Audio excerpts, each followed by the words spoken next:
En fait, nous avons reçu un appel vers 12h30 à l'effet qu'un jeune aurait quitté l'école, qu'il aurait fugué l'école après une chicane.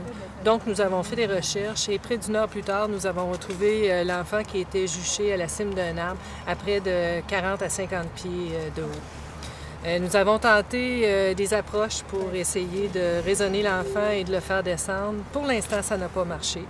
Donc, nous nous sommes retirés afin de s'assurer que l'enfant ne fasse pas de faux mouvements et qu'il n'y ait pas de chute. Et nous attendons un certain moment et après, nous allons retenter une prochaine approche. Vous comprendrez que c'est une situation particulière et l'endroit aussi est particulier. Donc, nous avons fait venir les pompiers araignées qui ont une formation pour le sauvetage en hauteur.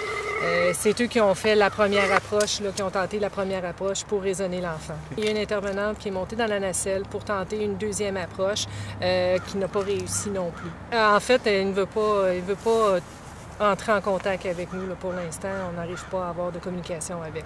Parce que les premières approches qu'on a fait, l'enfant a monté plus haut, il a même changé d'arbre en hauteur. Donc, nous voulons être sûrs qu'il ne fasse pas de faux mouvements, qu'il n'y ait pas de branches qui cassent et que l'enfant tombe. Et c'est pour cette raison que nous nous sommes retirés pour l'instant. Il y a des moments qui sont plus calmes, mais aussitôt qu'on essaie de l'approcher, on dirait qu'il redevient pas agressif, mais qui veut vraiment pas le contact.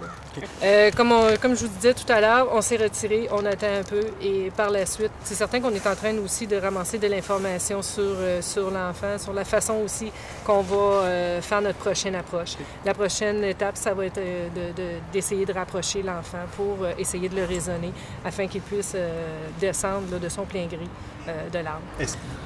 Pour l'instant, oui, la police de Trois-Rivières demeure au dossier. Il n'est pas exclu qu'on demande la collaboration de la Sûreté pour un négociateur ou autre.